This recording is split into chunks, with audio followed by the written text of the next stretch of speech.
राधे राधे दोस्तों, आज हर छठ की पूजा है और मैं अपनी ननद के घर आई हूँ पूजा करने। यहाँ सब पूजा की तैयारी हो रही है। जरा देते रहेंगे, जरा के और पूरे में पैर फैला लेते रहे, अपने आप लग जाता रहो पूरे में। ये है मेरी ननद, ये मेरी सासू माँ। कहाँ पंडित जी? आज आप ही गए थे ना वहीं पे। पंडित जी का वेट हो रहा है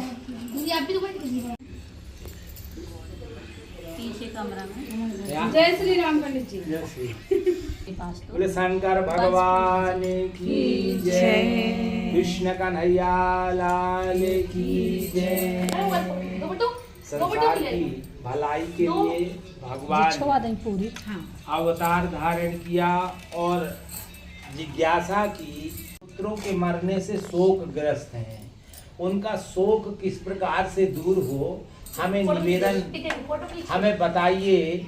तब श्री शौनकादिक ऋषियों ने सूत जी महाराज से कहा कि भादव के महीने में सृष्टि के दिन प्रातःकाल स्नान क्रिया से निवृत्त हो सुंदर सृष्टि माता का ध्यान करना चाहिए। भगवान शिव, माता पार्वती, कार्तिकेय, गणेश, गौरी आदि का पूजन करना चाहिए, वंदन करना चाहिए, जिससे माता पिता को संतान सुख की प्राप्ति होती है और संतान जो है दीर्घ आयु होती है। ऐसा सुंदर विधान बतलाया और कहते हैं मैं तुमको एक पुरातन व्रत बतलाता हूँ जिसको नियम पूर्वक करने से खंडित गर्भ भी जीवन पा जाता है, संतान दुखी नहीं होती, संतान को सुख प्राप्त होती है। ऐसा राजा युधिष्ठिर के पूछने पर भगवान श्री कृष्ण ने एक प्राचीन गाथा गाई, बताया कि सुभद्रा नाम का एक राजा था, उसकी रानी का नाम सुवर्णा था और उनके एक हस्ती नाम का प्रतापी पुत्र था जिसने अपने ही नाम से हस्तिनापुर बसाई हुई थी। और राजपुत्र एक दिन धात्री के साथ गया और जल क्रीड़ा करने लगा। जब जल क्रीड़ा करने लगा इतने में ग्राह महाराज आए और उस बालक को निगल लिया। अब जब उसको ग्राह ने निगल लिया तो अग्नि में झोंक दिया, अग्नि में धकती हुई अग्नि में डाल दिया। तो जब दोनों पुत्र वियोग से दुखी हो गई तो एक जंगल चली गई और जंगल में जाकर शिव और माता पार्वती का पूजन करने लगी। और इधर धात्री जो थी वो अपना घर में भी कुछ ऐसे पूजन पाठ करती रहती। भगवान शिव की सुंदर कृपा हुई कि भादव का महीना सृष्टि के दिन नगर में एक अद्भुत दर्शन हुआ। अद्भुत दर्शन क्या कि ग्राह के गले से बालक जीवित निकल आया, इधर अग्नि से भी बालक जो है जीवित निकल आया।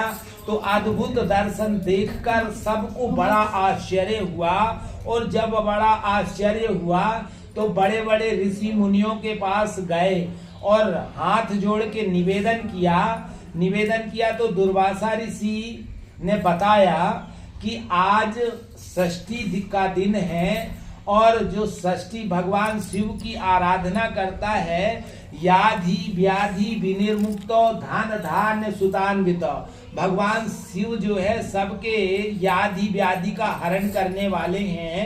दुर्वासा ऋषि ने ऐसा बतलाया कि धात्री ने वन में जाकर नियम पूर्वक अति भक्ति और भाव से भगवान शिव, कार्तिकेय, माता पार्वती, गणेश आदि का पूजन किया और सुंदर महुआ का भोजन किया करती थी, तृणधान और महुआ खाया करती थी। इसीलिए उनका पुत्र जो है जीवित हो गया है।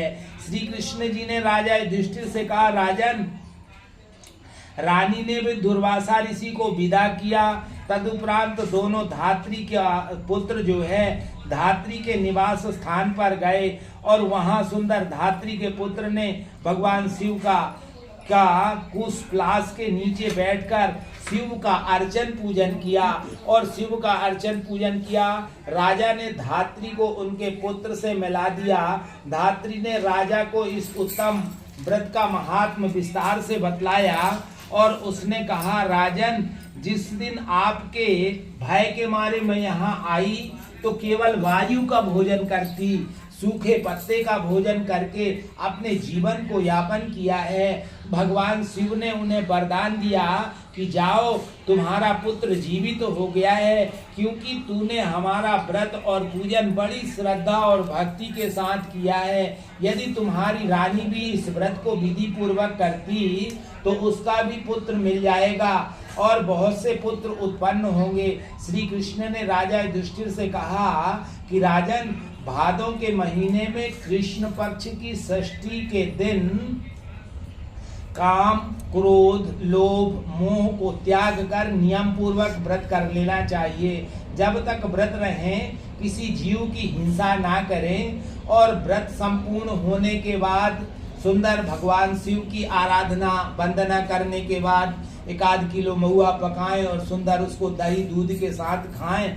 ऐसा भगवान शिव जी ने उदाहरण दिया और बतलाया कि किसी जीव की हिंसा ना करें, झूठ कपट का परित्याग करें, गणेश जी की मूर्ति स्थापित करके धूप दीप नैवेद्य आदि से भक्ति भाव से प्रार्थना करना चाहिए। सौम्य मूर्ति, पंचमुखी, शूलधारी, नंदी, श्रृंगी आदि का जो शिव परिवार का पूजन करता है, सौभाग्यदायिनी गौरी माता पार्वती को नमस्कार किया, इस प्रकार का विधान बतलाया। और एक दंत गणेश की प्रार्थना करें, मूषक वाहन लंबोदर आपको साष्टांग प्रणाम है। इस प्रकार चारों प्रकार के देवताओं का भली भांति पूजन करना चाहिए और ऐसा चावल खाएं जो जुते हुए जमीन का ना हो।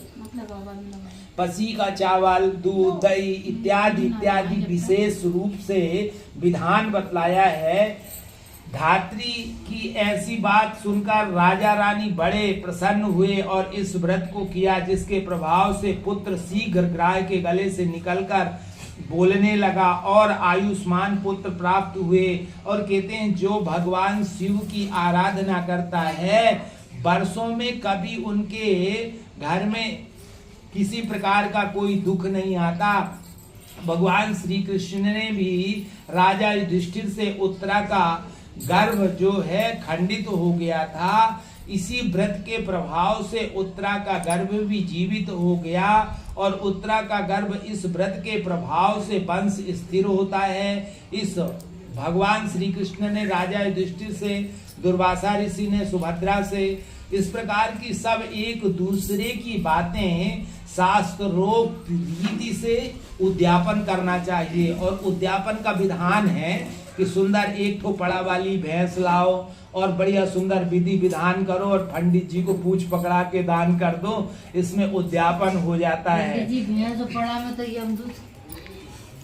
राजा परीक्षित के रूप में प्रकट हुआ। जो कोई मनुष्य यह उत्तम व्रत को करता है उनके सारे कार्य सिद्ध होते हैं और कई पुत्र प्राप्त होते हैं। अंत में शिव लोक की प्राप्ति होती। बोले शंकर भगवान की जय।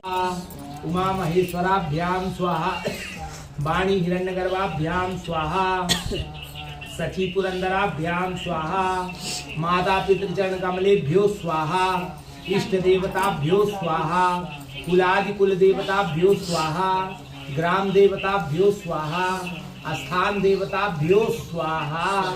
इष्टादि इष्ट देवता कुल देवता के नाम से 4 बार से तो मैं थोड़ी सी घी डालूं, बुझ जाएगा। तो दिया बुझ नहीं वाला है।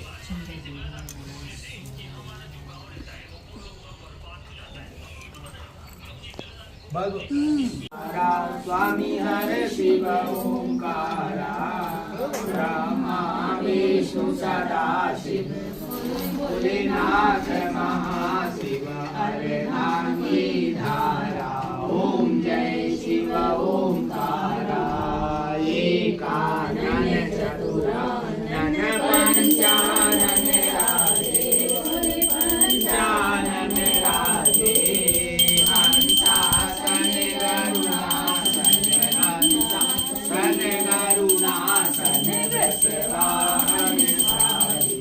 ओम जय शिव ओम